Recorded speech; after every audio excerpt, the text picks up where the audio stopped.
Welcome to the repair shop, where precious but faded treasures... It's in a bit of a sorry state. ...are restored to their former glory. I'm going to teach you how to do it the old-fashioned way. Furniture restorer Jay Blades. Now the fun begins. I know. It's so nice that we can be part of that history to just keep things going. And a dream team of expert craftspeople. Looks absolutely amazing. Wicked. You really start to see the thought that went into making it. Come together to work their magic. Teamwork. Absolutely. Yes. Beautiful.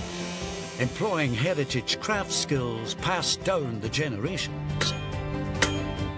It's my duty to make sure that this all goes back in working order. Preserving irreplaceable heirlooms.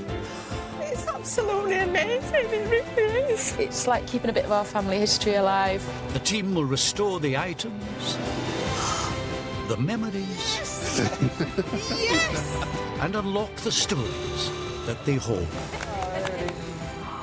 It's touched my heart. It's amazing.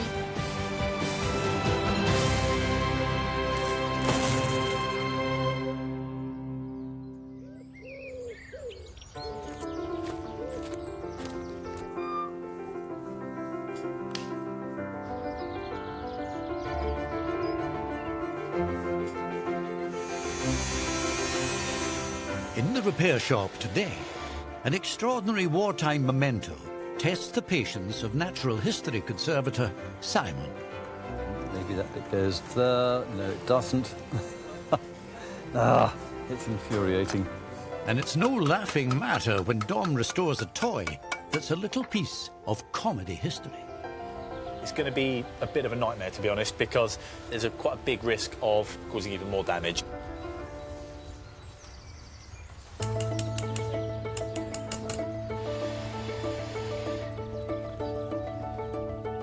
First into the repair shop is Andy Tams from Stafford. He's hoping leather expert Suzie Fletcher will take on the challenge of a precious piece of his family's past. Hello. Hello. Hello. How are we doing? I'm Jay. Andy. Andy. Nice to meet you, Andy. I'm Susie. Nice to meet you. It's a nice little box. What you got in there? Okay, so what I bought for you today, some boxing gloves. Please, tell us the story. Okay, so these gloves belonged to my uncle Adrian. My grandparents adopted Adrian in 1958. Oh. How old was he then? He would have been 2. Once my dad got used to the fact they had this new brother, they became very close. They were inseparable. On Christmas Day in 1974, Okay.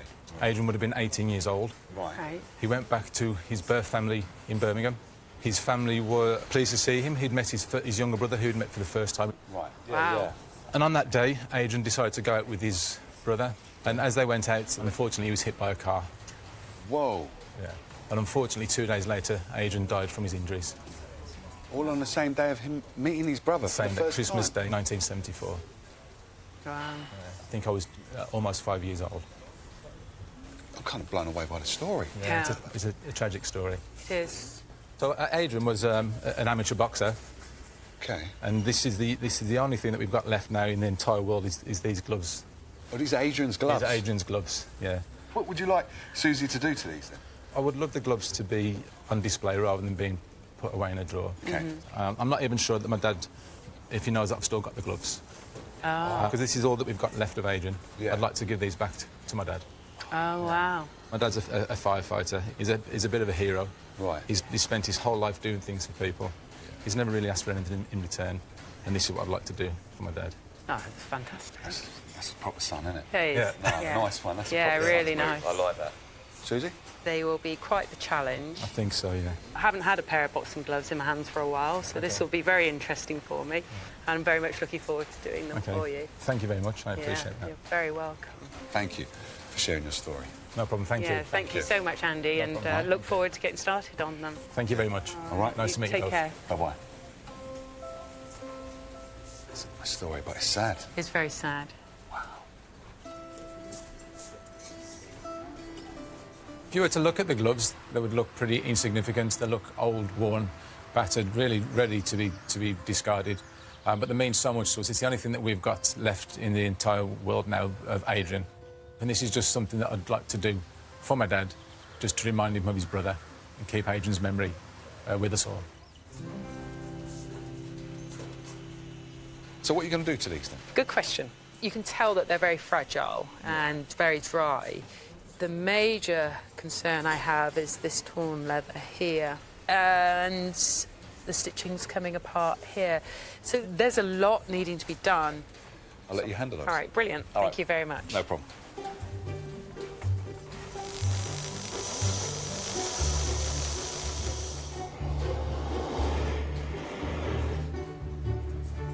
Okay, so I just started on Andy's gloves and I've got the challenge of how I'm going to repair this thumb area.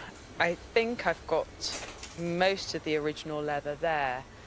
So what I'm going to do is line all of this area so that I can glue the original leather to that. So initially I've just got to start making a template. Thankfully this one is pretty much intact. So I'm going to put the calico on that and just draw around the seams, and that will give me pretty accurate pattern. Okay, so I'm just going to cut this out and see what this looks like. Okay, so just need to transfer it onto the leather now, and I'm going to use a really fine lining leather, but it's incredibly strong. So this is there literally just to hold the old leather together and reinforce it. This leather is so thin that a scalpel easily cuts through it. But I've got a section here that's actually missing, so I need to glue on a tab so that area can also be glued down securely when it comes to that. In Witney, my hometown, we had a glove factory, and I remember going there as a kid with Mum and Dad. They would go and have their gloves made, you know, their special gloves. It was above a shop, so you had to go up these creaky old stairs, and it was just a flashback in time of when you had these businesses where you went and had things made. Remember Mum and Dad were having me measured for a leather waistcoat with fringes back in the 60s and 70s. They were like, that's what I wanted for Christmas, so I went there to get measured for a waistcoat. There were these wonderful little businesses tucked away, and sadly, you know, it's no longer there. I think this is going to work quite lovely. Okay, so I think now I just need to let that sit and dry before I can complete that part of the repair.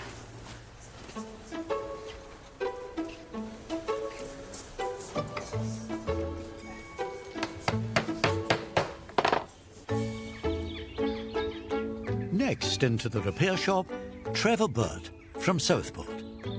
He's brought an exotic and fascinating curio for the attention of natural history conservator Simon Moore. Hello. Hello, how are we doing? Good, thank you. I'm Jay. Hello, I'm Trevor. All right, Trevor. I'm Simon. Hello, Simon. Nice to meet you. You too. So what have we got in the box? Not a pair of shoes. No, it used to be. Trust not. It's an ostrich egg cigarette box. Right. OK, let's have a look now. Good this. Or at least it was an ostrich egg cigarette box. Right. Made by a prisoner of war for my grandfather, who was a commando seconded to the intelligence corps in 1942 or 3, somewhere in West Africa. And he told me once that this prisoner of war had been a carpenter in his pre-war existence. OK, right. And to keep him busy, they said, well, here's an ostrich egg, do something with that. And he made this by hand in the jungle, so to speak. Oh, amazing. A cigarette box like this. Now that is clever. What's your earliest memory of this then? You remember 5 years old, and I was always, please, Grandpa, can I open the egg? Have a cigarette, Grandpa, you know. Because I was just fascinated with it. The idea that a bird could lay an egg that big. It's quite big, isn't to it? a 5-year-old boy who'd never left England, you know. Yeah. Was incredible. You know? And when he died in 2002, the egg passed to me. Yep. So what does the egg symbolise to you then? Mainly it's Grandpa Cliff. And my memories of him being about as far removed from commandos, war, as could possibly be the case. He was always such a quiet, peaceful, considered man, you know, a bit of a hero, I suppose. Yeah. And he'd laugh. We used to laugh, literally crying, tears down. There was always something that we'd start giggling and we'd end up howling in tears of laughter. The egg is the one thing that really connects Yeah. him to me, I think. Yeah, yeah. So anything that could recomplete it Yeah. just helps make that connection again. So how did it get in this kind of state? Because it's in bits now. About a year ago, my Uncle Bob, my father's younger brother, Right, okay. stopped for tea. So we rushed around to get the best china. The cupboard door opened and my wife did it, and she knocked this onto the floor. Oh. So how did you feel when it was broken then? Crestfallen, I think. Yeah. I was just stunned, you know. But never angry. These things do happen. Yeah, you know. they You do. can't. Yeah. Anger is of no purpose at all. It won't rebuild the egg, will it? No, it won't. Definitely you not. need an expert in conservation of eggs. Thank you. It would be a miracle if anyone could do anything to make it look a bit more as it used to. The only thing that's rather worrying about this is, of course, apart from the odd little dots which it has, which is of course natural, it has no other markings on it. Right. So it will be quite a jigsaw to put it back together again. Yes. Anything you can do to restore it somehow to something close to its original, I'd be more than grateful, believe me. Sure. Okay. No, that's Really absolutely fine. I'd be delighted. Okay. Absolutely delighted. Thank you for bringing it in, and thank you for the stories. No, thank you. Thank you, Jay. Yes. Simon, I'm very grateful that someone like you exists. So Thank you. Good luck with my egg. You Bye take for care now. Bye-bye. Bye. Bye-bye. I think Simon's got a really tough job to repair the egg. It seems almost impossible to imagine that it could be pieced back together, but I'm hoping that he can do that. It'll make me feel as if I was sort of 4 or 5 years old again. So how on earth are you going to do this? Basically, I'm going to do a little assemblage on my workbench, first of all, so that I know roughly where they all go back together. Right. Then it'll be trying to get the curvature correct. So there are all sorts of little problems which we have to bear in mind when you're trying to do something like this. Right. If you need anything, just let me know. Yep, will Okay? do. Let's get it over to your bench. Got it? Okay, lead on.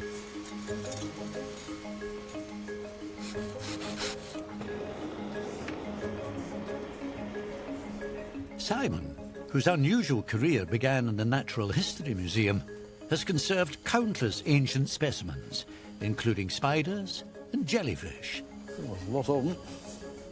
But this unique egg, with its dozens of unidentifiable fragments, will require all his brainpower. The problem when you've got so many bits like this is trying to find out which bits go back to which bits. That is going to be the long process. And off we go. That's got no straight edges on it, nor has that. No, that's obviously not right. Maybe that bit goes there. No, it doesn't. I've got to try every piece with every piece. This is why it takes such a long time. Yes, that's got a curvature on it, which is similar. And hey, presto. So, sigh of relief. So I'm going to mark these two up. And I put a little 1 on them, so I know where those go. It's just going to be trial and error now, and I'm just going to have to sit here and try and piece them back as best as I can, and then start numbering them.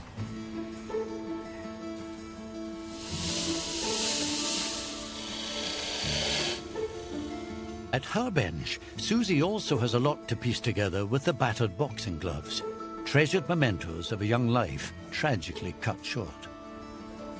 Round 2 means attaching the new leather backing, which will strengthen the thumb of the right-hand glove. This is going to be quite tricky. So I'm just going to put this roughly in position and go run the glue around the pieces of leather that were left. So I've got something solid to anchor the new lining to. I would need the glue to bond quite quickly, but I don't want it to bond too quickly. So it's one of those things I really have to move quite fast. I feel that this is going to do a really nice job of securing everything. Okay, now I'm just going to roll this old leather on top and push it down. So now I've got that held in place around where the seam is, I can now start to glue these big flaps that have torn away. My aim is to make sure it's nice and smooth. This leather's got to go all the way up to the tip of the thumb here. So what I'm going to do is I'm going to try and start at the top and roll down to the bottom.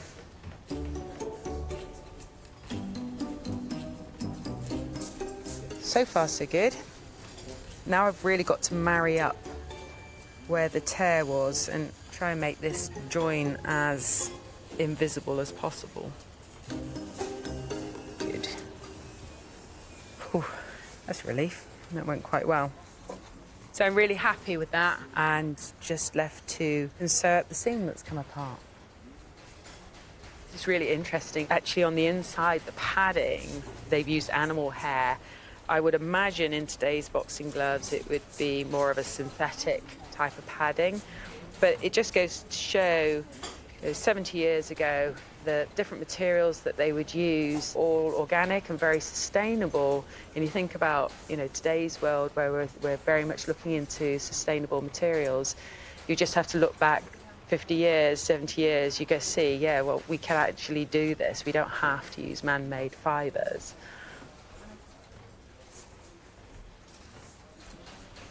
Sort of feels a little bit like I'm doing a surgery here, but I think I'm getting there. A couple more stitches to go.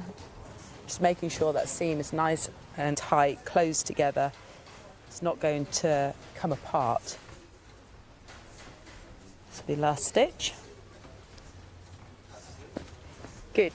Really pleased with that. A few heart-stopping moments, but I'm very happy with that end result. Now I'm ready to clean and condition these gloves and get them ready to hand back to Andy, and can't wait to see his face.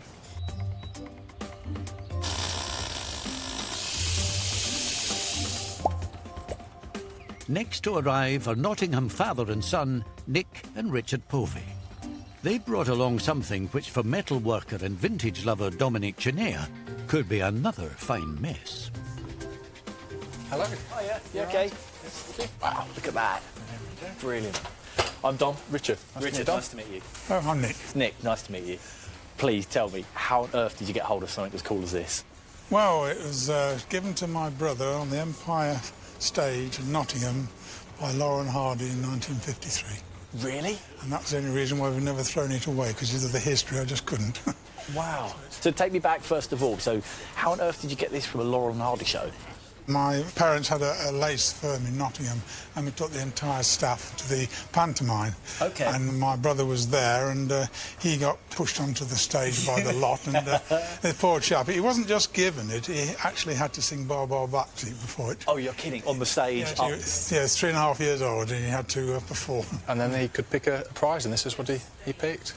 Good taste, clearly. Isn't it brilliant? I could just try to imagine what it was like back in the 50s, having something like this. It's quite a special thing to have, being a kid. It's the earliest thing I've got of my childhood now. That's the only thing I've got left. Is it really? Yeah, so that's why it is precious to me. Do you remember riding on this when you were a kid? I do, yes. You do as well? I do, yeah. We used to put up a little racetrack around the garden to the hose pipes to sort of do the lanes. Oh, brilliant. From being so loved and well used for so long, what happened for it to get into this state now? It's probably my fault, because when they finished playing with it, it was just put in the outside shed, and it's been there for years. What made you dig it out now? I've got a 3-year-old son that's desperate to go on it, so it is something he's been nagging you, he has been looking at it, and first thing he said, the pedals don't work. It doesn't work, it doesn't go round. Yeah. I'm so glad to hear that it's going to be used again, because it's such a beautiful thing. I mean, I wouldn't blame you for just wanting to put it on the shelf on the side and just look at it. Honestly, thank you so much. I can't wait to get started on it. Thank you very much. Pleasure. Thank you. Lovely to meet you both. Thank you. See you soon. Thank you. Thank you.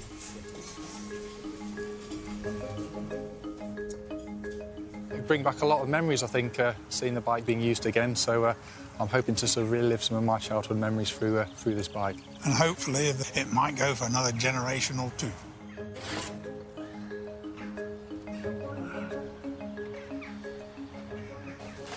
They really don't make bikes like this anymore. It's brilliant. I would love to have had one when I was a kid.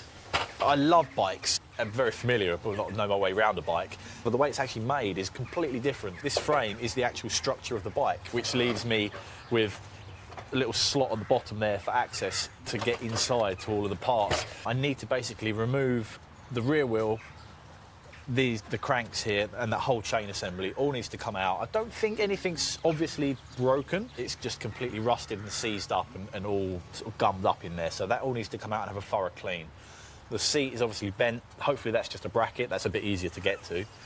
The front wheel, again, completely seized. I can't even turn that. That's completely locked solid. All of those elements need fixing to make the bike work again, but I've also got to think of the cosmetics. Rust has really started to set in, so I do need to treat that, but I don't want to be removing the original paint. I'm going to keep as much of this as I can because it looks beautiful like it is. Time to start getting this thing apart. I'll pick an easy target first. I'm going to go for the wheel because I can get a good spanner on there.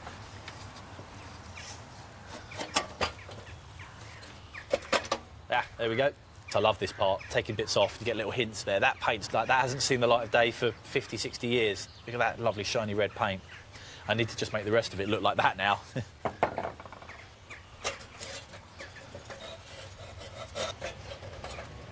I don't want to drop anything in here, that would be a nightmare. I need to make sure anything I take off I keep hold of. Right, that's the split pin removed. That has allowed that to be removed.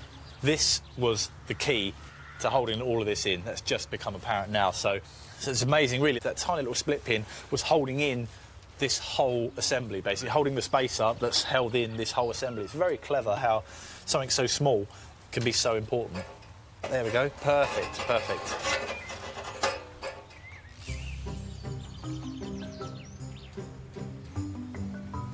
Inside the barn, Natural History Conservator Simon is trying to rebuild the ostrich egg cigarette box.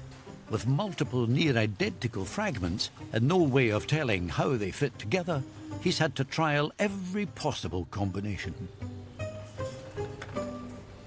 I've now got 9 joins here and another 3 on the egg itself, so I'll be at last being able to stick them together to get them properly adhered. To help hold the pieces together and support the joins, Simon's going to create an imitation membrane inside the shell using a very specialist material. Here I've got some Japanese gampi tissue. The main thing about Japanese tissue, particularly this one, is the fibres of the plant, the gampi plant, have been very carefully aligned by the manufacturers, which is why if you tear it, it tears pretty much in a straight line. If you try and break it across the grain, it takes about 2 kilos of pressure to do so. So it's got a very strong breaking strain. And what I'm going to do is I'm going to put some of it along here to align the 2 pieces of eggshell when I put them on.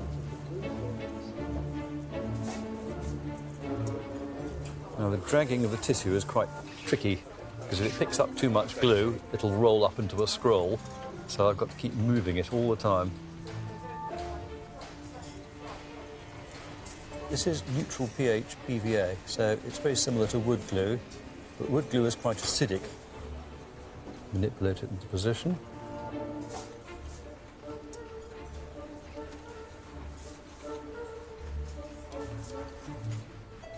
There we go.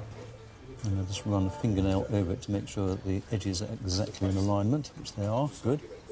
So I've only got about another 36 more to go, so that should keep me very busy.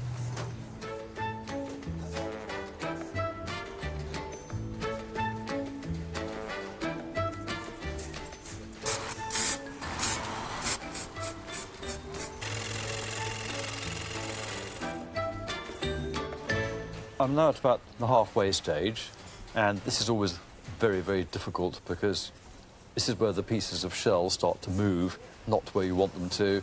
So I've got a little crack forming down here. So what I'm going to do now is paint on a little bit of water and just loosen them very slightly so that I can get them to realign, painting it into the crack. And then I shall put a little clamp on, and hopefully that will now realign that crack perfectly, and then I shall be happy.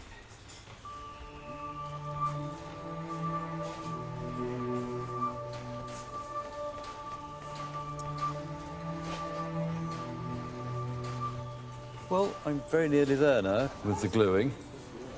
Let's just see if it all fits together now. This is always the rather critical moment where you hope that the whole thing's going to join up together.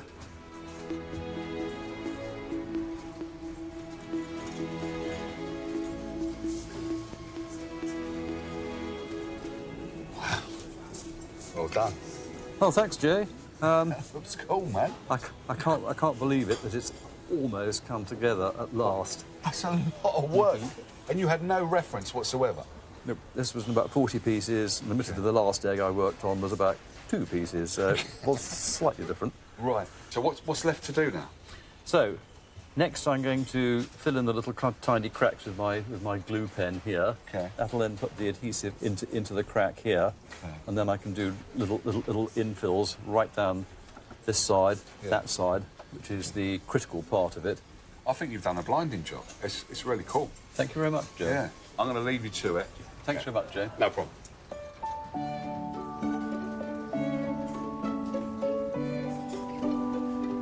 With the egg rebuilt, just one last piece of the puzzle remains for Simon. I will admit that Trevor's done a very good job of finding all the bits, bar one. Well, it may be a few little tiny splinters which make up this little triangular area here. So I'm just going to add the filler now, and once that's dry, then I can colour match the actual surface and get it finished.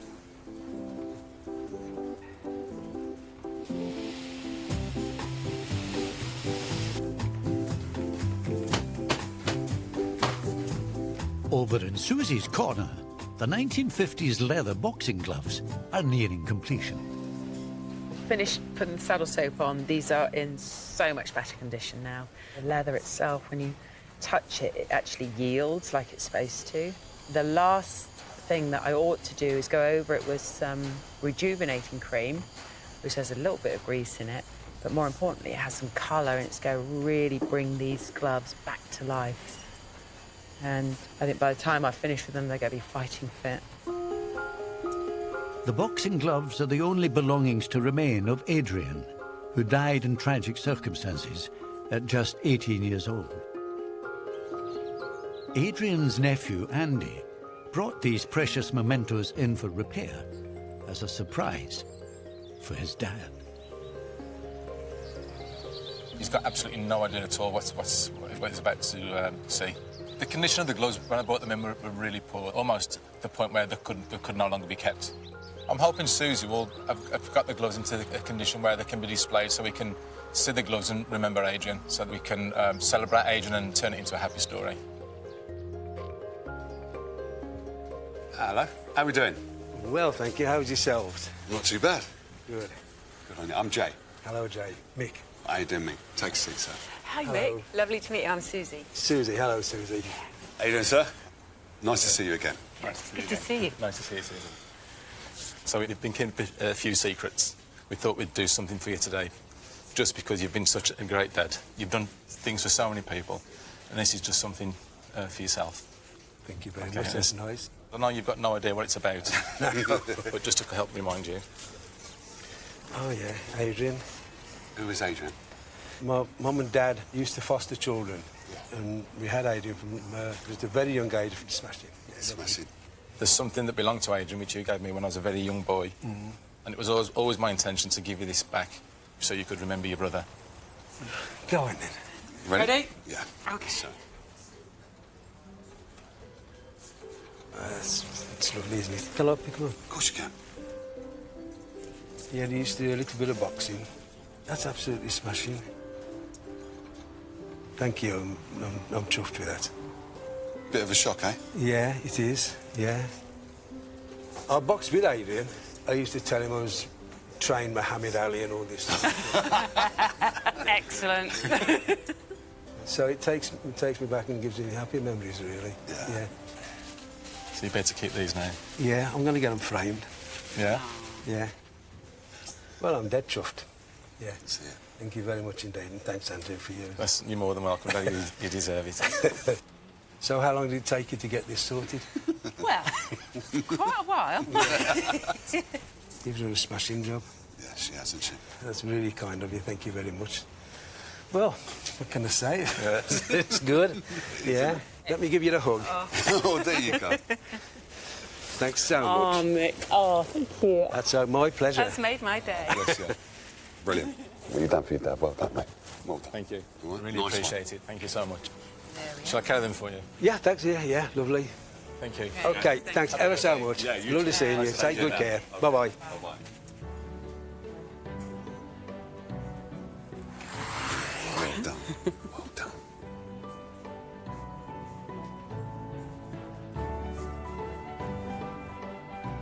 I'm surprised, to say the least. I mean, I wasn't expecting anything. But then to see the gloves, and it did bring back such happy memories.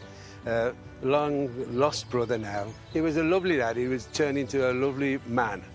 He was always prepared to help people, very, very kind. And I think that he would be, I think he's looking down on us as it happens, but he would be very touched. He would be very happy, yeah.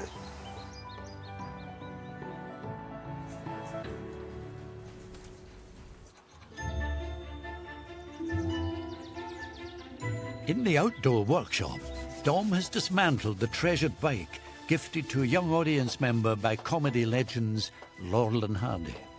So now I've got all of the dirt removed and all the grit and grime off the paint. I'm just left with the nice clean paint surface. The problem is now the very top layer of the paint has oxidised. It's really changed colour, so I need to cut that first layer of paint away. I'm going to use wet and dry sandpaper and reveal the next layer down, which is hopefully going to be nice, fresh, bright red. It's very thin paint, so I've got to be so careful with this. This is why I'm using such a fine grit paper. And I really don't want to go through to the bare metal. There's already enough rust on this, so I need to keep as much paint intact as I can. And it literally looks like a different bike already. It's amazing. This whole left-hand side of the bike is looking really good, but I can't really say the same about the front end, the fork and this mudguard at the front. I think I'm going to have to do a bit more painting than I originally hoped.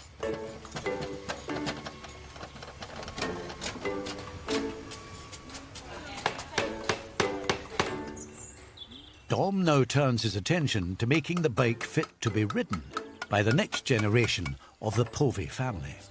When Richard and Nick first showed me this bike, the seat was all leaning over to one way and obviously had some damage. I was hoping that would be a quite straightforward fix. On closer inspection, I've taken off the main bracket holding it on, and where that's riveted on, every single hole has got like cracks coming out of it, where the sheet metal that this is made from has just literally split. I'm going to try and weld them up. It's going to be a bit of a nightmare, to be honest, because the metal's so thin and I'm welding so near a hole, there's quite a big risk of making an even bigger hole or causing even more damage.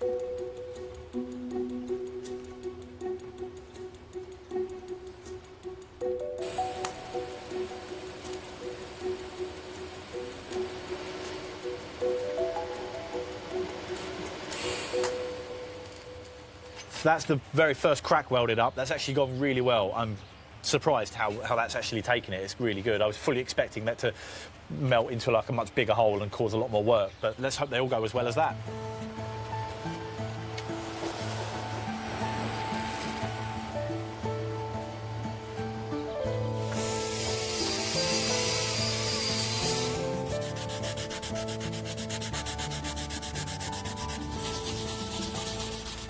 So the good news is I've got Richard and Nick's seat back in one piece. It's now structurally sound altogether. All of the cracks and the bent damage is all repaired. It's back how it should be. Problem is now I've got to tackle the paint, and that kind of goes for the rest of the components that I've got here and the actual body of the bike as well. It's a very fine balance between keeping the original paint and repairing what's necessary. This grey paint is a primer. I'm putting this on the bare metal areas. It gives a good base for the paint. You can't really put the red paint straight onto the bare metal.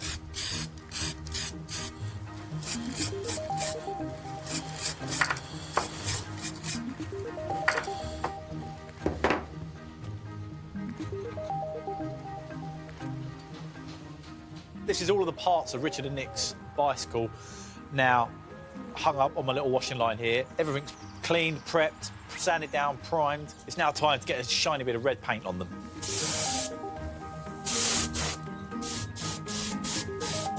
This is now my favourite part of the restoration, the cosmetics.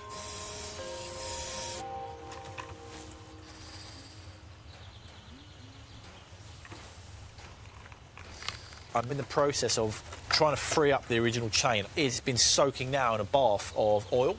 This is all the rust that I'm working it out from all of the little nooks and crannies, and because this is the original chain and there's absolutely no reason why this won't live again. This is what the chain should look like. Nice and flexible, all the links are nice and loose. We're well on the way now to getting the bike up and running again.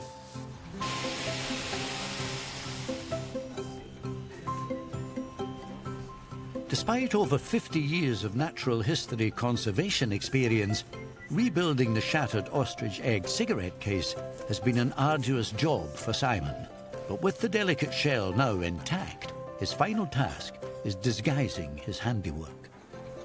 I've done some colour matching to conceal the areas where there have been fills, adhesives and so forth. Now I'm just going to add a little bit of texture with some fine dark spots, which would normally be on the egg anyway, and then it'll be ready for Trevor to come and collect.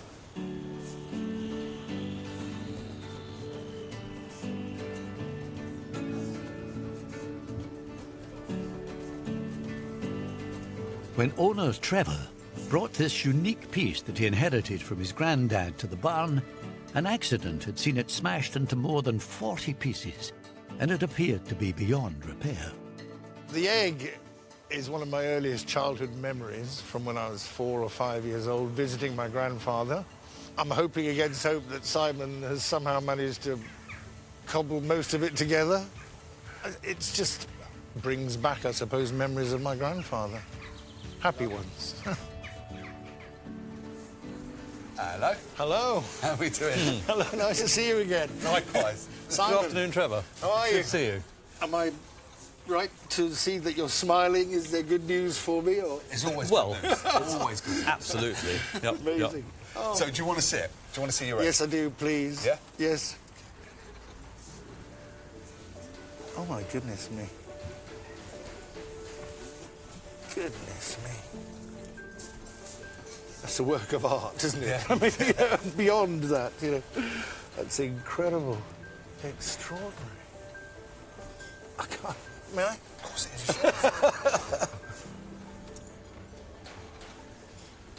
is. It's fantastic. Still works. That is quite extraordinary, really.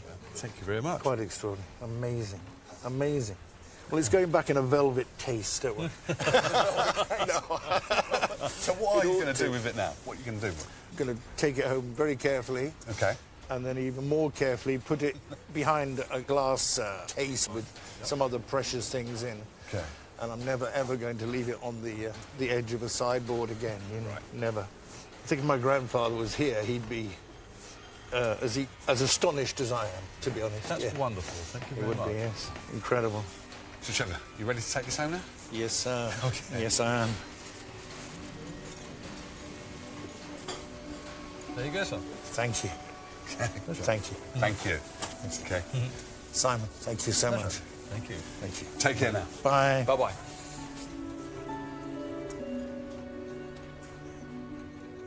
When I first saw the egg, the fact that it was just in one piece was extraordinary. Just the workmanship that Simon had put into the egg.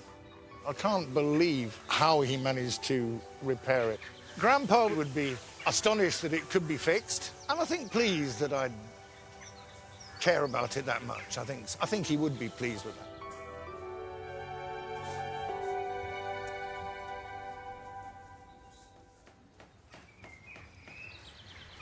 Outside, Dom's restoration of the bike, gifted as a prize by comedy greats Laurel and Hardy, is almost finished. I've got the original tyres here. I'd originally given up hope with them and I was expecting to replace them, but on second thoughts, I'm giving them a go, spending a bit of time scrubbing them up and giving them a clean and soaking them in some hot water. I'll be able to reuse them.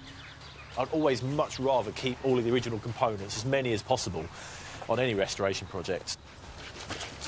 All that remains is for Dom to put all the parts back together.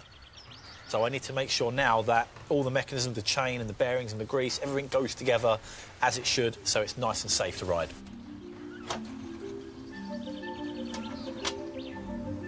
Well, look at that. That was completely seized up before. The front wheel's on, that was kind of the easy bit. The back end is going to be a little bit more tricky, mainly because, unlike a normal bike where you can actually access everything, all of the gubbins and the bits that I need to get to are inside here, and my hands are too big to fit in there. I've got basically the cranks, the chain wheel, the chain. I've got to get this wheel on with the stabilisers, and it's all kind of like lined up in here. Now I can drop this in without scratching it, hopefully.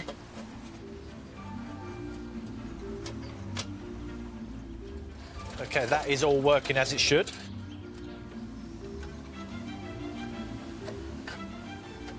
And that's it. Fantastic. I'm so pleased. It's been such a fun project, this one, working on this. I'm a bit sad to see it go, really. But Richard and Nick are on the way, so I better get it in the barn. That looks brilliant. Nick and his son Richard have put their trust in Dom to ensure their very special bike will see many more years of use. We're hoping that the bike will be restored to almost its original condition so that my grandson and his son can use it. Really excited to see it again, just because we've not seen it sort of working for a long time now, so it's always looked a bit sad in the shed. So it'd be nice to see it back in its former glories again.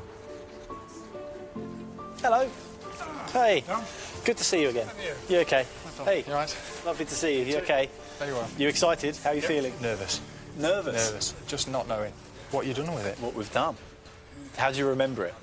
Rusty.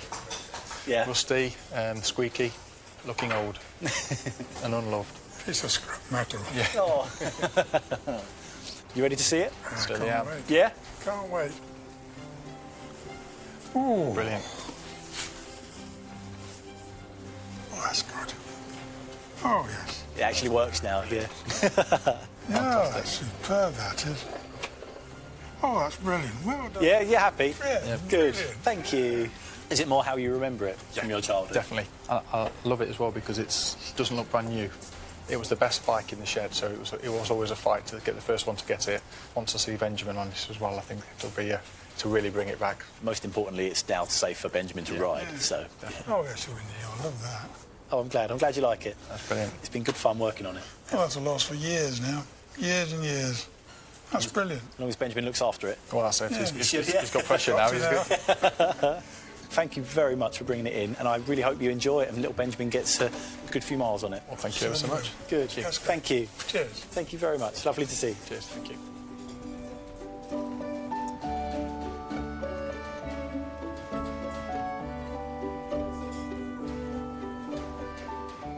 I'm highly delighted that it's been saved and it can carry on for a few more generations. Can't believe how we're reunited with the Lovell and Hardy bike, how good it looks. My expectations were high, but that's blown me away because it looks exactly like I remember it now when we had it as children.